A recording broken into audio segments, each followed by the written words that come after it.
Halo semuanya, kami dari kelompok 1 ingin wawancara ke SMP Negeri 26 Banjarmasin. Sebelumnya, perkenalkan nama saya Novianti Agustina Putri. Saya Alifah Nur Adia. Dan saya Alia Jabasyira. Baik, saya Muhammad Wajir Rahman. Saya Ahmad Zulki Pratama. Saya Muhammad Faris. Dan saya Mas Oki. Yuk, mari ikuti kami untuk ke sekolah SMP 26 Banjarmasin. Yuk.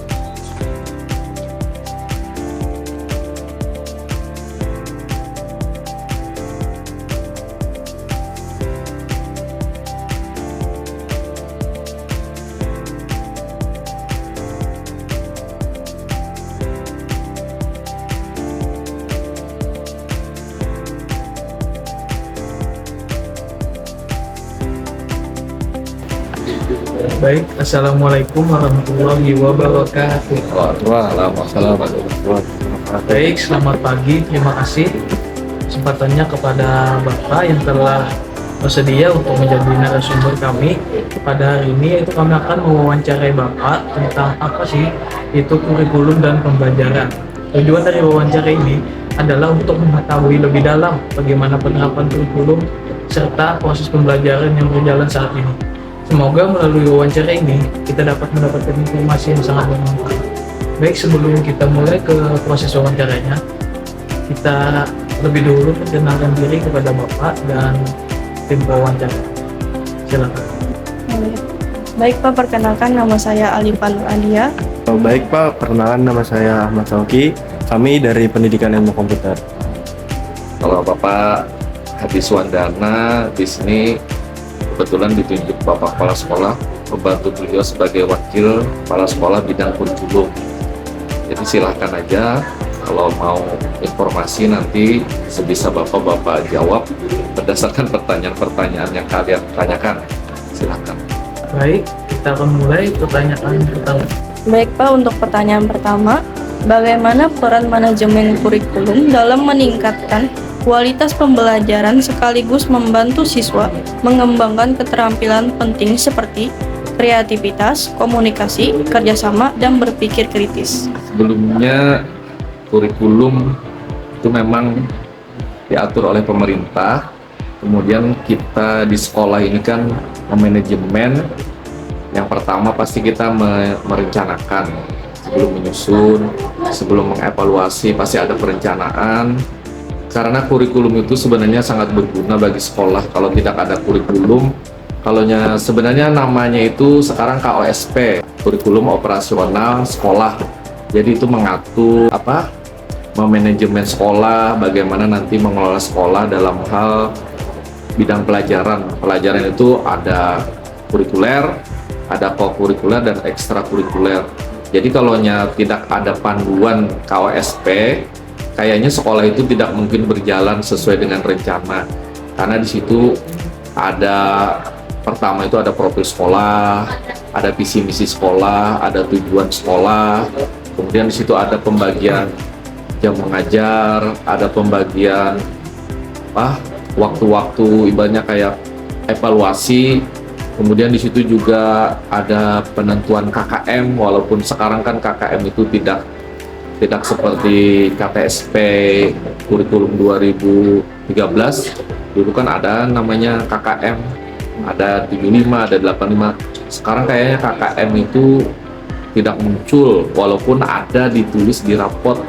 Tapi sekarang anak itu kalau kurikulum merdeka perbedaannya kan naik semua, tapi diharapkan KKM-nya ya sesuai 75 lah minimal. Nah, jadi manajemen kurikulum itu sangat penting bagi sekolah untuk menjalankan pelajaran, mengevaluasi siswa, meningkatkan minat bakat siswa di kreativitas dan lain-lain lah. Jadi intinya manajemen kurikulum itu sangat bermanfaat sebenarnya bagi sekolah kita. Silakan. Kedua, Lanjut Pak, menurut Bapak nih, apa sebenarnya yang dimaksud dengan manajemen kurikulum? Dan hal-hal dasar apa saja yang termasuk yang ada di dalam manajemen kurikulum tersebut? Seperti awal tadi kan, kurikulum itu sebenarnya adalah pedoman atau panduan bagi sekolah untuk melaksanakan kegiatan belajar mengajar. Baik itu tadi ada kurikuler, ada ada kokurikuler, lalu ada ekstrakurikuler. Jadi manajemen kurikulum itu dimulai dari pertama pasti perencanaan. Setelah perencanaan kita melaksanakannya itu dalam hal membuat setelah direncanakan membuat itu kami itu biasanya dikumpulkan oleh kepala sekolah, tim kecil dulu biasanya mengatur jadwal untuk menyusun apa saja di dalam kurikulum itu yang perlu dimasukkan.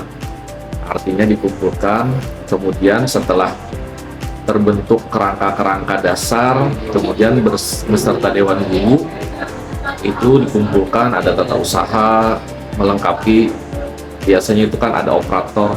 Jadi setelah itu kami menyusun kurikulum, setelah selesai semua baru nanti kami jadikan namanya KOSP sekarang. Biasanya itu diketahui oleh pengawas sekolah, kemudian ada kepala dinas, jadi ditandatangani resmi, secara resmi, dan itu sekarang itu diupload, ada namanya Google Sheet. Sekarang kan pembina dinas itu kasih kurikulum itu meminta bahwa setiap sekolah itu mengupload OSP tadi yang sebagai manajemen di sekolah, jadi diupload ke situs Google Sheet, dikirim ke dinas pendidikan, nanti dinas pendidikan yang nanti bisa menyebarkan dan melihat.